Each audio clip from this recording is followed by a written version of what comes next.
Good morning, I'm Neva Reddy Manu, and this is your morning news fix for Thursday, 4th of April. In this update, the toll from the Taiwan earthquake has risen to at least 9. More than 900 have been injured in the 7.2 magnitude tremor, hitting near the mountainous region of Hualien about 8 a.m. local time yesterday. Taiwan's National Fire Agency has rescued 70 people trapped in tunnels, but more than 100 remain trapped in other tunnels and collapsed buildings. Another 50 workers travelling in minibuses to a hotel in a national park are missing. Elite internal reports labelled the Christchurch Court's security workplace culture as toxic and sad. Staff also say they pull sickies as they hate being at work and claim management blanket blame and resort to punitive disciplinary approaches. Newstalk ZB's Emily Ansell told Mike Hosking the findings are from interviews last year with 23 staff, ranging from court security officers to managers prompted by union concerns. It found 4 key areas need improvement relating to leadership, respect, leave and differences in approaches to work. The Ministry of Justice says it takes all wellbeing matters seriously and is committed to providing a healthy and safe workplace.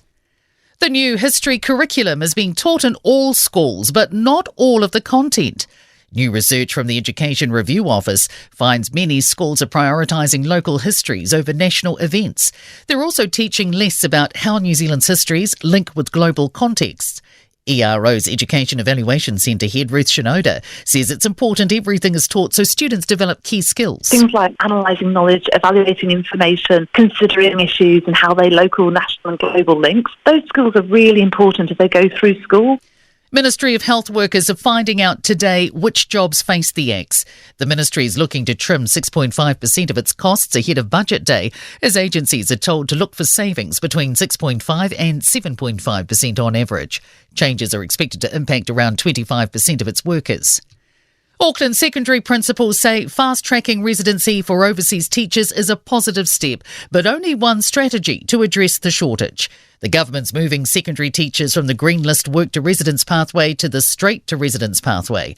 Auckland Secondary Schools Principals Association President Karen Brinston says there also needs to be work to retain existing teachers. And she says in the past year she lost teachers to Australia where they got an instant pay boost. I've had young people, teachers that are new to education as their profession and having to move out of Auckland. They just couldn't afford to stay in Auckland. Hawke's Bay leaders are wanting more government funding to fill a $700 million gap. Across the region, around $1.1 billion worth of damage to local roads was caused by Cyclone Gabrielle. Central Hawke's Bay Mayor Alex Walker says approximately $700 million of which is currently still unfunded. And in sport, 4-time world champion Sebastian Vettel is considering a Formula One comeback. He's talked to Mercedes boss Toto Wolff, given Lewis Hamilton is departing for Ferrari. The Wuhan Open is back for the women's tennis schedule for the first time since 2019, when the original COVID virus was discovered in the city.